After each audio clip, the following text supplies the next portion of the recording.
স্কুলের বেঞ্চের উপর একটা আইডির নাম পাইলাম, সেই আইডির নামটা ফেসবুকে সার্চ করে পেয়েও গেলাম। যাই হোক, নক করলাম, হ্যালো কেমন আছেন, রিপ্লাই দিল না। তারপরে ওই যেই ব্রেঞ্চের উপর লেখাটা ছিল ওই ব্রেঞ্চের একটা পিক তুললাম, তারপরে সেই স্কুলটার একটা পিক তুললাম, এই স্কুলের পিক টিক তুলে ওকে পাঠাই দিলাম।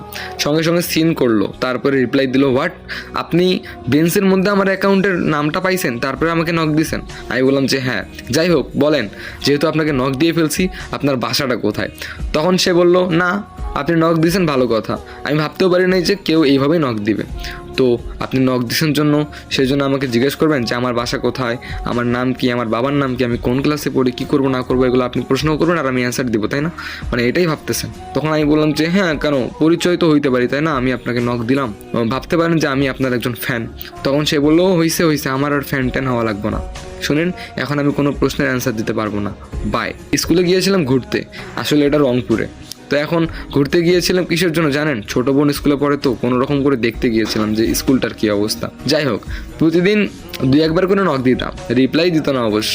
তারপরে একদিন কি হলো জানেন, আমার ছোটো বোনকে নিয়ে গেলাম স্কুলে। তবে ওই স্কুলের মধ্যে ক্লাস 1 থেকে একবারে ইন্টার সেকেন্ড ইয়ার পর্যন্ত আছে। আর আমি জানি না যেই মেয়েটাকে আমি নক করছি সেই মেয়েটা কোন ক্লাসে পড়ে। ছোটো বোনকে নিয়ে গেলাম, আর আমার ছোটো বোন ক্লাস 3-তে পড়ে। ছোটো বোনকে ক্লাসে বসিয়ে দিয়ে আমি মাঝে সাঝে স্কুলটা একটু ঘুরে ঘুরে দেখতাম, কিন্তু কখনো সন্দেহজনকভাবে কোনো মেয়েকে সন্দেহ লাগে নাই যে এই মেয়েটারই অ্যাকাউন্ট। কি আর করি, প্রতিদিন নক দিতাম, হালকা পাতলা রিপ্লাই দিত। তবে একদিন মাথার মধ্যে একটা বুদ্ধি আসলো, না ছোটো বোনকে একটা পিক দেখানো যাক। তারপরে ফেসবুক অ্যাকাউন্টে ঢুকে সেই মেয়েটার পিক দিয়ে দিলাম।